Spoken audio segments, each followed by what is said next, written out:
মাগুরা শিশু আসিয়া ধর্ষণ ও হত্যা মামলার মূল আসামি হিটু শেখের মৃত্যুদণ্ড, ৩ জন খালাস পাওয়ায় পরিবারে অসন্তোষ। ক্ষুদ্র ঋণের জন্য নতুন আইন প্রণয়ন সহ আলাদা ব্যাংক স্থাপনের নির্দেশনা প্রফেসর ইউনূসের, মুনাফা ভিত্তিক বাণিজ্যিক চিন্তা না করার তাগিদ। সামাজিকভাবে গ্রহণযোগ্য আওয়ামী লীগরা বিএনপির সদস্য হতে পারবেন বললেন আমির খুসরু। গণতন্ত্র ফেরাতে দ্রুত নির্বাচন দাবি মঈন খানের। এবং ট্রাম্পের শুল্ক নীতিকে বিষাক্ত বলছেন বিশেষজ্ঞরা। পণ্য রপ্তানি নির্বিচ্ছিন্ন রাখতে নানা উদ্যোগ নিয়েছে বাংলাদেশ ব্যাংক।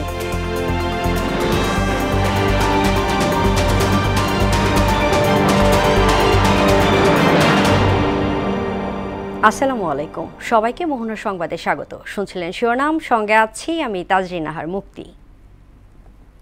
এবারে বিস্তারিত। মাগুরার শিশু আসিয়া ধর্ষণ ও হত্যা মামলার প্রধান আসামি হিটু শেখকে মৃত্যুদণ্ড দিয়েছে আদালত। খালাস দেওয়া হয়েছে স্ত্রী ও 2 ছেলেকে। সকালে চাঞ্চল্যকর মামলাটির রায় দেন মাগুরার নারী ও শিশু নির্যাতন দমন ট্রাইব্যুনালের বিচারক এম জাহিদ হাসান। রায়ে অসন্তোষ জানিয়ে উচ্চ আদালতে যাওয়ার কথা বলছে আসিয়ার পরিবার। বিস্তারিত কাজী পাপ্পু রিপোর্টে।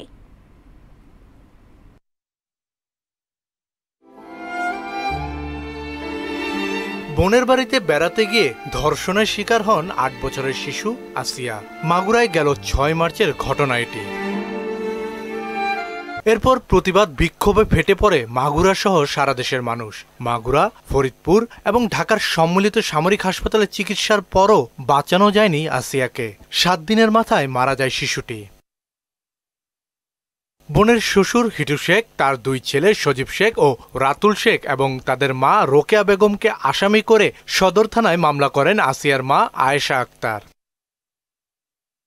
13 এপ্রিল আলোচিত মামলায় অভিযোগ দেয় পুলিশ। 23 এপ্রিল অভিযোগ গঠনের মধ্য দিয়ে শুরু হয় বিচার কাজ। সাক্ষ্য গ্রহণ শুরু হয় 27 এপ্রিল। ছুটির দিন বাদে টানা 12 কার্য দিবসে শুনানিতে শেষ হয় বিচার। প্রধান আসামি হিটু শেখকে মৃত্যুদণ্ড দেয়া হয়, খালাস পান বাকি 3 জন। আসামি হিটুকে নারী ও শিশু নির্যাতন দমন আইন 2009-2 ধারায় দোষী সাব্যস্ত ক্রমে সর্বোচ্চ শাস্তি মৃত্যুদণ্ড প্রদান করেছে। সকলের সহযোগিতায় দ্রুততম সময়ের মধ্যে অর্থাৎ within a period of month এই মামলাটি নিষ্পত্তি করেছেন, যা একটি বিরল ইতিহাস হয়ে থাকবে এই মাগুরায়, এই দেশে। 3 আসামিকে খালাসের বিষয়টি মানতে পারছে না আসিয়ার পরিবার। ওর শালি, ওর তো দায়িত্ব ছিল, ওই তো নিজে ছেড়ে গেছে। আমরা খুশি হলাম কিভাবে? আমি হাইকোর্টের কাছে আবেদন করতেছি যাতে ওটার শাস্তি হয়, মূলত বেশিরভাগ সজীবী। আর রায়ের কপি হাতে পেয়ে পর্যালোচনার পর আপিলের বিষয়ে সিদ্ধান্ত নেওয়ার কথা বলছে রাষ্ট্রপক্ষ। যে আসামিদেরকে, যাদের বিরুদ্ধে পেনাল কোডের অভিযোগ গঠন করা হয়েছিল, তাদেরকে যে অ্যাকুইট বা খালাস করা হয়েছে, রায়ের কপি সংগ্রহ করে সেটা পর্যালোচনা করে সংশ্লিষ্ট কর্তৃপক্ষের সাথে আলোচনা করে তাদের ইনস্ট্রাকশনস অনুযায়ী আমরা প্রয়োজনে উচ্চ আদালতে অ্যাপিল করব। ইতিহাসে দ্রুত রায়ের দ্বিতীয় নজির আসিয়ার এই মামলাটি।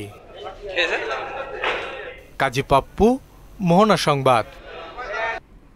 ক্ষুদ্র ঋণের জন্য আলাদা ব্যাংক ও নতুন আইন প্রণয়নের নির্দেশনা দিয়েছে প্রধান উপদেষ্টা প্রফেসর মোহাম্মদ ইউনূস। বলেন, ক্ষুদ্র ঋণ ব্যাংক হবে একটি সামাজিক ব্যবসা প্রতিষ্ঠান, যেখানে মুনাফা ভিত্তিক বাণিজ্যিক চিন্তা ঠিক নয়। সকালে মাইক্রো ক্রেডিট রেগুলেটরি অথরিটি ভবনের উদ্বোধনী অনুষ্ঠানে এইসব কথা বলেন প্রফেসর ইউনূস। তিনি জানান, এই ব্যাংকের লক্ষ্য হবে মানুষকে উদ্যোক্তা হিসেবে গড়ে তোলা। আরও জানাচ্ছেন উষা ফেরদৌস।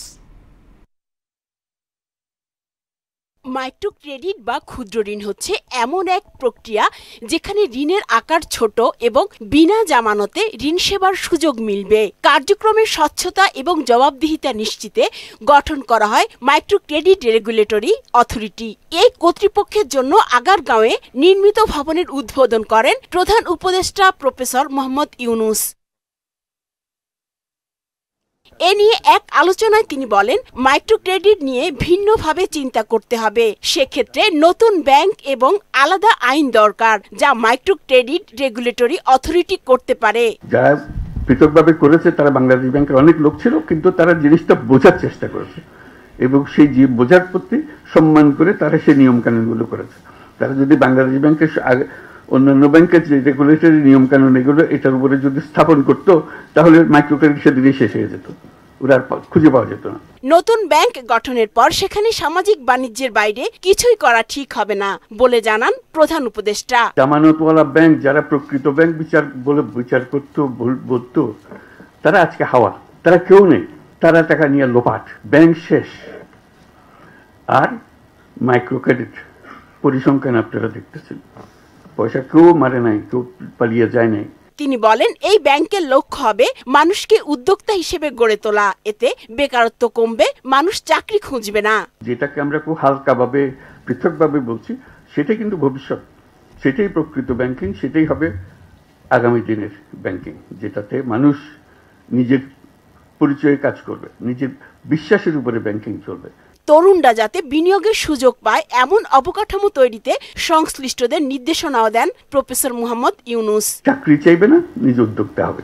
এই উদ্যোক্তা হওয়ার জন্য তাকে আমরা হাতে সরঞ্জাম তুলে দিচ্ছি, যে কারণে সে উদ্যোক্তা হতে পারবে। উষা ফেরদৌস, মোহনা সংবাদ, ঢাকা। তাদের সামাজিকভাবে গ্রহণযোগ্য আওয়ামী লীগরা চাইলে বিএনপির সদস্য হতে পারবেন বলে জানালেন দলের স্থায়ী কমিটির সদস্য আমির খসরু মাহমুদ চৌধুরী। চট্টগ্রামে কাজীর দেউরিতে বিভাগীয় পর্যায়ের সদস্য ফরম বিতরণ ও নবায়ন কার্যক্রম অনুষ্ঠানে তিনি একথা বলেন। সমাজের অগ্রহণযোগ্য ব্যক্তি, চাঁদাবাজ ও দুর্নীতিগ্রস্তদের সদস্য কার্যক্রমের বাইরে রাখার তাগিদ দিয়ে আমির খসরু বলেন, আওয়ামী লীগের চিহ্নিত দোসর যারা ছিল তারা সদস্য হতে পারবেন না। ভালো লোক সে হয়তো আওয়ামী লীগের ওই চিহ্নিত দোষর না, বাট হয়তো আওয়ামী লীগকে সমর্থন করতেও পারে, আমরা জানি না সে কাকে ভোট দিছে, আমরা জানি না। কিন্তু সমাজে গ্রহণযোগ্য ব্যক্তি, সমাজে কোনোদিন রাজনৈতিকভাবে অস্থিরতা সৃষ্টি করে নাই, বিএনপির কার্যক্রমকে প্রতিহত করার চেষ্টা করে নাই, বাধাগ্রস্ত করতে চেষ্টা করে নাই, বিএনপির নেতা কর্মীদেরকে হয়রানির শিকার করে নাই, পারলে ইনডাইরেক্টলি সহযোগিতাও করেছে বিভিন্ন ক্ষেত্রে, তাদের তো হতে কোনো বাধা নেই। গণতন্ত্র ফেরাতে দ্রুত সুষ্ঠু নির্বাচনে বিকল্প নেই বলে মন্তব্য করেছেন বিএনপির স্থায়ী কমিটির সদস্য ডক্টর আব্দুল মঈন খান। বিএনপির প্রতিহিংসা রাজনীতিতে বিশ্বাসী নয় উল্লেখ করে তিনি বলেন, আওয়ামী লীগ দেশের স্বাধীনতা নিজেদের দাবি করে বাংলাদেশ থেকে গণতন্ত্র ধ্বংস করে দিয়েছে। সকালে রাজধানীর জিয়া উদ্যানে জাতীয়তাবাদী বাউল দলের প্রতিষ্ঠা বার্ষিকী উপলক্ষে বিএনপির প্রতিষ্ঠাতা জিয়াউর রহমানের সমাধিতে শ্রদ্ধা নিবেদন শেষে এসব কথা বলেন মঈন খান। বিএনপির গণতন্ত্র পুনরুদ্ধারের কাজ করছে বলেও জানান মঈন খান। পাকিস্তানের অবকাঠামোর ভিতরে গণতন্ত্র হতে পারে না, তৎকালীন পূর্ব পাকিস্তানের মানুষ এটা বিশ্বাস করেছিল বলেই তারা গণতন্ত্রের আন্দোলনে নেমেছিল। এবং আমরা পরবর্তীতে দেখেছি একটি রাজনৈতিক দল যারা স্বাধীনতার প্রতিভূ বলে নিজেদের দাবি করেছিল, অত্যন্ত লজ্জা এবং কলঙ্কের বিষয় যে তারা বাংলাদেশ থেকে স্বাধীনতার মূল আদর্শকে ধ্বংস করে দিয়েছে। ডোনাল্ড ট্রাম্প বিশ্বের উপর বিষাক্ত শুল্ক নীতি চাপিয়ে দিয়েছে বলে মন্তব্য করেছেন বিশেষজ্ঞরা। বাজার ভিত্তিক ও যৌক্তিক না হওয়ায় এই শুল্ক নীতি টিকবে না বলেও ভবিষ্যৎবাণী করেন তারা। রাজনীতিতে পারস্পরিক শুল্ক এবং বাংলাদেশের কর্মপরিকল্পনা নিয়ে আয়োজিত সেমিনারে এসব কথা উঠে আসে। সংকট নিরসনে যুক্তরাষ্ট্রের সঙ্গে দেন দরবার চলছে বলে সেমিনারে জানান বাণিজ্য সচিব। বিস্তারিত রেজা খানের রিপোর্টে। প্রেসিডেন্ট নির্বাচিত হওয়ার পর বাণিজ্য ঘাটতি দূর করতে বাংলাদেশ সহ ১৮৪টি দেশের ওপর পারস্পরিক শুল্ক বা রেসিপ্রোকাল ট্যারিফ আরোপ করে ডোনাল্ড ট্রাম্প। নতুন এই নীতিতে বাংলাদেশি পণ্যে তিনি আরোপ করেন ২২% অতিরিক্ত শুল্ক। এ নিয়ে প্রধান উপদেষ্টা অধ্যাপক মোহাম্মদ ইউনূসের আবেদনে ৩ মাসের জন্য অতিরিক্ত শুল্ক স্থগিত করেন ট্রাম্প। মতিঝিলে ঢাকা চেম্বার আয়োজিত সেমিনারে ট্রাম্পের শুল্ক নীতিকে বিষাক্ত আখ্যা দিয়ে বিশেষজ্ঞরা বলেন, একতরফা এবং যৌক্তিক না হওয়ায় এটি শেষ পর্যন্ত টিকবে না। একটা বিষাক্ত শুল্ক চিকিৎসার ব্যবস্থা করা হয়েছে মার্কিন যুক্তরাষ্ট্রের নতুন প্রেসিডেন্ট আসার পরে। কোন নীতি যদি যৌক্তিক না হয় তাহলে তাকে স্থায়িত্ব দেওয়া খুবই কষ্টকর। বাজার এটাকে গ্রহণ করে না। গ্যাস সংকট সমাধানে আমদানির পাশাপাশি দেশের অভ্যন্তরে অনুসন্ধানে মার্কিন যুক্তরাষ্ট্রের সহায়তা নেয়ার তাগিদ দেন বিশ্লেষকরা। গত 10 বছরে আমাদের এনার্জি ব্যাকবোন ভেঙে গেছে। এলএনজি ইম্পোর্টটা তাদের দিকে কিছুটা রিডাইরেক্ট করতে পারি। আর আমার যে গ্যাস এক্সপ্লোরেশন হয়নি 2012 সাল থেকে, সো আমাদের সুযোগ আছে সেখানে আমেরিকান অয়েল এন্ড গ্যাস কোম্পানিকে এটা প্রায়োরিটাইজ করার জন্য। বাংলাদেশ ব্যাংকের নির্বাহী পরিচালক জানান, পণ্য রপ্তানি নিরবচ্ছিন্ন রাখতে নীতি সহায়তা সহ নানা উদ্যোগ নেওয়া হয়েছে। সব সাইড থেকে যদি এফিসিয়েন্সি ইনক্রিজ না করা যায় তাহলে কিন্তু শুধু পলিসি সাপোর্ট দিয়ে শককে অ্যাবজর্ব করা যাবে না। মার্কিন শুল্ক নীতি নিয়ে ওয়াশিংটনের সঙ্গে ঢাকার নিবিড় যোগাযোগ আছে বলে জানান বাণিজ্য সচিব। এটিকে রেসপন্ড করার ক্ষেত্রে আমরা ইমিডিয়েট অ্যাকশনই নিয়েছি বলে আমার ধারণা, এবং আমাদের পজিশনটা ঠিক করার আগে কিন্তু স্টেক হোল্ডার কনসালটেশন করেছে। Long term LNG contract already করা হয়েছে 11,000 কোটি টাকার মতন, $1 বিলিয়ন মতন আমাদের ট্রেড ওখানে বাড়বে। পারস্পরিক আলোচনায় এ বিষয়ে ইতিবাচক সিদ্ধান্ত আসবে বলে মনে করেন তিনি। ইউএস এর সাথে আমরা যে ধরনের এনগেজমেন্টে আছি সেটাকে আপাতত এখন পর্যন্ত ভালো আমরা মনে করি। রেজা খান, মোহনা সংবাদ, ঢাকা। অপ্রতুল অর্থ বরাদ্দের কারণে কৃষিখাতে কমছে প্রবৃদ্ধি। সার, ডিজেল ঊর্ধ্বমূল্য এবং সেচ খরচ বেড়ে যাওয়ায় কমছে উৎপাদন, যার নেতিবাচক প্রভাব পড়ছে পণ্যমূল্যে। গবেষকরা বলছেন, কৃষকের স্বার্থ বিবেচনায় উৎপাদন ব্যয় কমাতে বাজেটের ভর্তুকি বাড়ানোর বিকল্প নেই। কৃষি বাজেট নিয়ে শিহাবুদ্দিনের ক্যামেরায় উষা ফেরদৌসের 3 পর্বের ধারাবাহিক প্রতিবেদনের দ্বিতীয় কিস্তি আজ।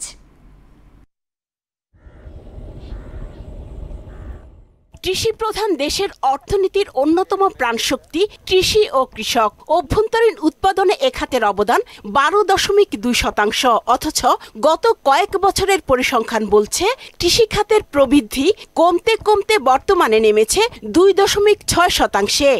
আগে সে কমতেছে, মনে হয় যে এনা না তো খরচে ওঠে, দাম ওঠে না। তো জানের যে মাজরি পোকা ধরে, তারপরে আপনার মাছ কাটা ধরে, এগুলোর জন্য ধান খাইয়ে দেখা। সার সুরের দাম, কামলার দাম, জমিনের দাম বেশি দিয়ে রাখতো, এই কারণে আর কি পোষে না। 2023-24 অর্থ বছরের সংশোধিত বাজেটে কৃষি খাতে ভর্তুকি বরাদ্দ ছিল 25,644 কোটি টাকা। পরের অর্থ বছরে তা কমে হয় 17,261 কোটি। এতে করে উৎপাদন ব্যাহত হয়, দ্রুতই বেড়ে যায় চালের দাম। কাঁচা ধান কাটতেছে, কাঁচা ধান না কাটলে আবার পানিতে ডুবে যাবে। এরপর না আসার সময় নিজের জমি যদি না থাকে, বুঝছেন না, পরের জমি যে বুনি তাহলে নাবো না। খরচ আপনার 1000-এর উপরে বেড়ে জায়গা, কিন্তু বেতন নাকি 1000-1200 এরকম। বিষয়টিকে উদ্বেগজনক আখ্যা দিয়ে কৃষি খাতের বৃহত্তর স্বার্থে মোট বাজেটের ন্যূনতম 10% বরাদ্দ এবং 5% ভর্তুকি নিশ্চিত করা প্রয়োজন। আমার কাছে যেটা মনে হয় যে ভর্তুকি প্রতি বছরই কিছু কিছু কমে যাচ্ছে। কৃষকদেরকে যদি ভর্তুকি আমরা না দেই তাহলে কিন্তু ইম্পোর্ট কস্ট বেড়ে যাবে, এবং কৃষকরা কিন্তু খরচ, মাঠ পর্যায়ে কৃষিকাজ করতে গেলে অনেক খরচ বাড়বে। সেটা হতে পারে সার ক্ষেত্রে, কীটনাশকের ক্ষেত্রে হতে পারে, পাশাপাশি ইরিগেশনের ক্ষেত্রে হতে পারে। বাজেটটা এমনভাবে করতে হবে যেন কৃষকরা ইনপুট কস্ট সহ, মার্কেটিং সহ সব কিছুতে যেন কৃষকরা বেনিফিট পায়। দেশে মূল্যস্ফীতি 3 থেকে নামানোর একমাত্র হাতিয়ার উৎপাদন বৃদ্ধি। এজন্য প্রয়োজন বাজেটে বরাদ্দ বাড়ানো। প্রোডাকশনের চেয়ে প্রায়োরিটি দিতে হবে যে আমাদের পোস্ট হারভেস্ট অথবা আমাদের ভ্যালু এডিশন, এগুলোর ভিতরে আমাদের কত গবেষণা হোক, মাঠ পর্যায়ে হোক, কৃষকদেরকে বেনিফিট দেওয়ার জন্য সেই রকম বাজেট অথবা ভর্তুকি দেওয়া দরকার। দেশের 45% কৃষিজীবী মানুষের জন্য বরাদ্দ মোট বাজেটে 3.4%, যা খাদ্য নিরাপত্তা নিশ্চিতে যথেষ্ট নয় বলে মনে করেন এই বিশেষজ্ঞ। উষা ফেরদৌস, মোহনা সংবাদ, ঢাকা। ইঞ্জিনিয়ার ইশরাক হোসেনকে ঢাকা দক্ষিণ সিটি কর্পোরেশনের মেয়রের দায়িত্ব বুঝিয়ে দেবার দাবিতে ঢাকাবাসী ব্যানারে আন্দোলন অব্যাহত রেখেছে। সচিবালয় অভিমুখী যাত্রায় পুলিশ বাধা দিলে ইশরাক সমর্থকরা ফের নগর ভবনের সামনে ফিরে যান। সংক্ষিপ্ত সমাবেশে ইশরাক হোসেনকে মেয়রের চেয়ারে না বসানো পর্যন্ত আন্দোলন চালিয়ে যাওয়ার ঘোষণা দেন তারা। এসইউ সেলিমের প্রতিবেদন। টানা তৃতীয় দিনের আন্দোলন নগর ভবনের সামনে। ইঞ্জিনিয়ার ইশরাক হোসেনকে ঢাকা দক্ষিণ সিটি কর্পোরেশনের মেয়রের দায়িত্ব বুঝিয়ে দেওয়ার দাবিতে এদিনও ঢাকাবাসী ব্যানারে বিক্ষোভে অংশ নেন কয়েক হাজার মানুষ। সাধারণ কর্মচারীরাও বিক্ষোভে অংশ নিয়ে নগর ভবনের সব ফটক বন্ধ করে দেন। এতে ঢাকা দক্ষিণ সিটির প্রধান কার্যালয় অচল হয়ে পড়ে। বিক্ষোভকারীদের অভিযোগ, আদালতের রায় ও নির্বাচন কমিশনের গেজেট প্রকাশের পরও ইশরাক হোসেনকে শপথ নিতে না দিয়ে সরকার ও স্থানীয় সরকার মন্ত্রণালয় উদ্দেশ্যমূলকভাবে কালক্ষেপণ করছে। জনতার মেয়র ইশরাক হোসেন শপথ নেওয়ার জন্য, দায়িত্ব গ্রহণ করার জন্য আদালত রায় দিয়েছে, ঠিক সেই সময় একটি চক্র ইচ্ছে করেই চাচ্ছে না যে তিনি শপথ নেক। সরকার তাকে ঘোষিত গেজেটের মাধ্যমে মেয়রের দায়িত্ব দিয়েছে। এই কালো চক্র পুনরায় আবার ষড়যন্ত্রে লিপ্ত হচ্ছে। সরকার ইঞ্জিনিয়ার ইশরাক হোসেনকে নগর ভবনে বসিয়ে জনগণের সেবা করার সুযোগ করে দিচ্ছে না। জনতার রায় নির্বাচিত ইশরাককে দায়িত্ব না দিয়ে জনগণের সঙ্গে বেইমানি করা হচ্ছে বলেও মত দেন তারা।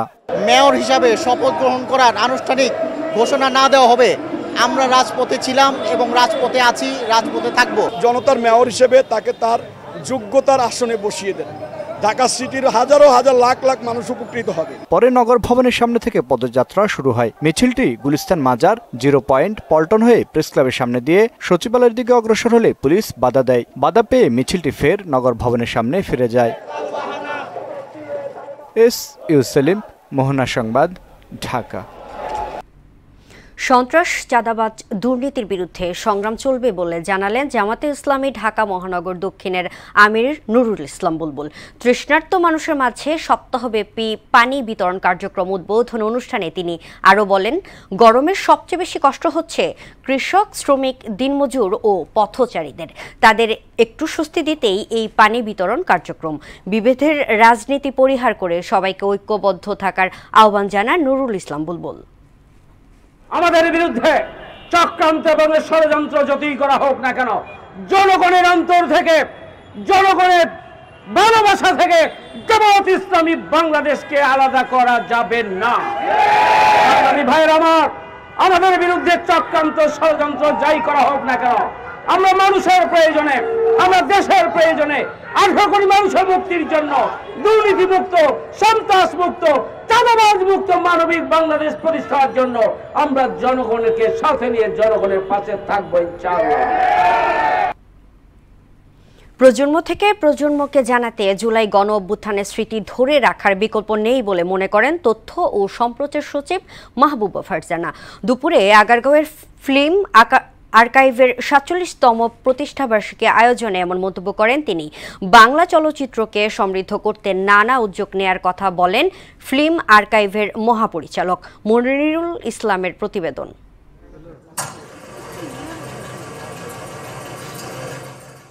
একসময় বাংলা চলচ্চিত্র ছিল সমৃদ্ধশালী, যা এখন শুধুই সোনালী অতীত। এসব সোনালী সৃষ্টিকর্ম শোভা পাচ্ছে বাংলাদেশ ফিল্ম আর্কাইভ জাদুঘরে। ধীরে ধীরে সংস্কৃতির ধারক এই আর্কাইভ পা দিয়েছে 47 বছরে। সরকার যদি আরেকটু সদয় হন, এই ফিল্ম আর্কাইভকে আরও উন্নত টেকনোলজির মাধ্যমে আমরা মনে করি যে প্রতিটা ফিল্ম আমরা ভবিষ্যৎ প্রজন্মের জন্য রেখে যেতে পারবো। দিবসটি উপলক্ষে ছিল নানান কর্মসূচি। বর্ণাঢ্য শোভাযাত্রার মধ্য দিয়ে শুরু হয় প্রতিষ্ঠাবার্ষিকীর আনুষ্ঠানিকতা। পরে বসে আলোচনা সভা। তথ্য ও সম্প্রচার সচিব বলেন, প্রজন্ম থেকে প্রজন্ম চলে যাবে, কিন্তু আর্কাইভ জানাবে সময়ের কথা। তাই তো প্রজন্মের প্রয়োজনেই সর্বাধিক গুরুত্ব পাচ্ছে জুলাই গণঅভ্যুত্থান। জুলাই অভ্যুত্থানে যে আমাদের সন্তানেরা বুকের তাজা রক্ত ঢেলে যে একটা সুন্দর বৈষম্যহীন বাংলাদেশ গড়ার প্রত্যয় ব্যক্ত করেছেন, এবং সেরকম কিছু ডকুমেন্টারি যদি আমাদের আর্কাইভে থাকে, তাহলে অন্তত 100 বছর পরে আমাদের প্রজন্মের পরবর্তী প্রজন্ম, তার পরবর্তী প্রজন্ম জানবে যে বাংলাদেশে বৈষম্যহীন একটা সমাজ প্রতিষ্ঠার জন্য এরকম একটা আন্দোলন হয়েছিল।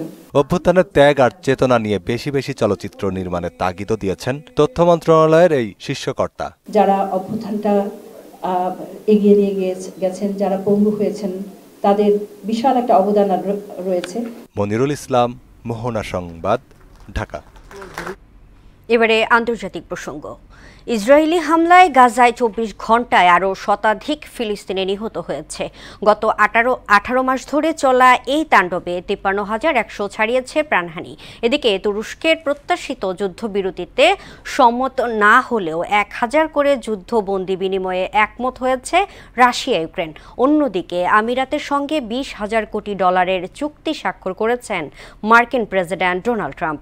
বিস্তারিত ইস্তিয়াক হোসেনের ডেস্ক রিপোর্টে। গাজায় বেড়েই চলেছে ইসরায়েলি আগ্রাসনের তীব্রতা। গেল ২৪ ঘণ্টায় জাবালিয়া, দেইর আল-বালা সহ বিভিন্ন আশ্রয় কেন্দ্রে বিমান হামলা চালিয়ে আরও শতাধিক ফিলিস্তিনিকে হত্যা করেছে নেতানিয়াহু সেনারা। সেই সঙ্গে আহত হয়েছেন অনেক মানুষ। সংবাদ মাধ্যম আল জাজিরার তথ্যমতে ১৮ মাস ধরে চলা এই তাণ্ডবে ৫৩,১০০ ছাড়িয়েছে প্রাণহানি। গাজায় বসবাসরত ১০ লাখ বাসিন্দাকে স্থায়ীভাবে লিবিয়ায় স্থানান্তরের পরিকল্পনা করছে ট্রাম্প প্রশাসন। এরই মধ্যে বিষয়টি নিয়ে লিবিয়ার সঙ্গে মার্কিন প্রশাসন আলোচনা শুরু করেছে বলে এক প্রতিবেদনে জানিয়েছে যুক্তরাষ্ট্র ভিত্তিক সংবাদ মাধ্যম এনবিসি নিউজ। এদিকে সমাধান ছাড়াই শেষ হল তুরস্কে আয়োজিত রাশিয়া ইউক্রেন যুদ্ধবিরতি আলোচনা। রুশ প্রতিনিধিরা বলছে ভবিষ্যৎ যুদ্ধবিরতির রূপরেখা নিয়ে লিখিত প্রস্তাব আদান প্রদানের পর ফের আলোচনা শুরু হবে। যদিও ইউক্রেন বলছে রাশিয়ার দাবি অগ্রহণযোগ্য এবং অবাস্তব। ৩ বছরের যুদ্ধে এ প্রথম সরাসরি আলোচনায় বসল দেশ দুটি। প্রত্যাশিত যুদ্ধবিরতিতে সম্মত না হলেও বন্দী বিনিময় সংক্রান্ত সমঝোতায় পৌঁছেছে রাশিয়া ইউক্রেন। উভয় দেশেই ২,০০০ যুদ্ধবন্দীকে মুক্তি দিতে সম্মত। এবারই প্রথম বেশি সংখ্যক যুদ্ধবন্দীকে মুক্তি দিতে রাজি হল দুই দেশ। অন্যদিকে সংযুক্ত আরব আমিরাতের সঙ্গে $২০,০০০ কোটি কয়েকটি চুক্তি স্বাক্ষর করেছেন মার্কিন প্রেসিডেন্ট ডোনাল্ড ট্রাম্প। হোয়াইট হাউসের তথ্যমতে আমিরাতের বিমান সংস্থা ইতিহাদ এয়ারওয়েজের পক্ষ থেকে উড়োজাহাজ কিনতে $১৪০০ কোটি প্রতিশ্রুতি দিয়েছেন ট্রাম্প। এছাড়া দুই দেশের মধ্যে কৃত্রিম বুদ্ধিমত্তা খাতে সহযোগিতা বৃদ্ধিরও সিদ্ধান্ত হয়েছে। ইশতিয়াক হোসেন, মোহনা সংবাদ। এবারে খেলার খবর, ক্রিকেট। অবৈধ সুবিধা নিয়ে তৃতীয় বিভাগ ক্রিকেট লিগের বাছাই পর্বে কিছু দলকে বিশেষ সুবিধা দিয়েছেন আগের বোর্ড কর্মকর্তারা। বিসিবির গঠনতন্ত্রেও পাওয়া গেছে অসঙ্গতি। দুপুরে মিরপুর শেরেবাংলা স্টেডিয়ামে বিসিবির কার্যালয় পরিদর্শন শেষে এসব কথা জানায় দুদকের ৪ সদস্যের তদন্ত দল। তৃতীয় বিভাগ বাছাই পর্বে আগে ২-৩টি দল অংশ নিল, এবার তা বেড়ে হয়েছে ৬০টি। বিষয়টি শুধুমাত্র এন্ট্রি কমাতে নাকি অন্য কোনো উদ্দেশ্য রয়েছে তাও তদন্ত করছে দুদক। তৃতীয় বিভাগে বাছাই প্রক্রিয়াতে অনিয়ম, পাশাপাশি গঠনতন্ত্র এবং অন্যান্য আর্থিক অথবা বিভিন্ন দুর্নীতি বা অনিয়মের বিষয়ে এটা সার্বিক অভিযোগ নিয়ে আমরা আসছি। একটা সুনির্দিষ্ট একটা অভিযোগ ছিল, সেই অভিযোগের আলোকে আমরা এখান থেকে রেকর্ডপত্র সংগ্রহ করেছি। আমরা সকাল থেকে এই পর্যন্ত বিভিন্ন রেকর্ডপত্র পর্যালোচনা করলাম। আমরা বিভিন্ন ব্যক্তি সংশ্লিষ্ট যারা আছেন তাদের সবার সাথে কথা বললাম। শেষ করব মোহনার সংবাদ। যাওয়ার আগে শিরোনামগুলো দেখে নিচ্ছি আরও একবার।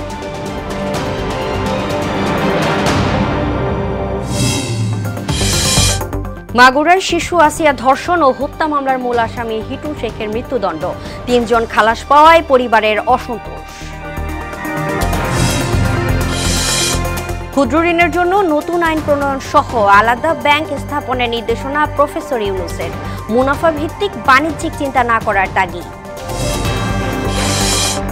সামাজিকভাবে গ্রহণযোগ্য আওয়ামী লীগরা বিএনপির সদস্য হতে পারবেন বলেন আমির খসরু। গঠনতন্ত্র ফেরাতে দ্রুত নির্বাচন দাবি মঈন খানের।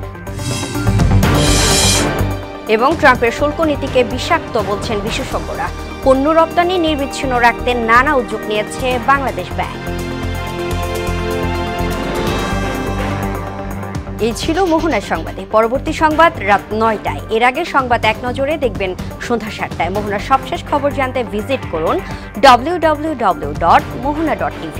সংবাদ দেখতে পারেন ফেসবুক ও ইউটিউবেও। এতক্ষণ সঙ্গে থাকার জন্য ধন্যবাদ।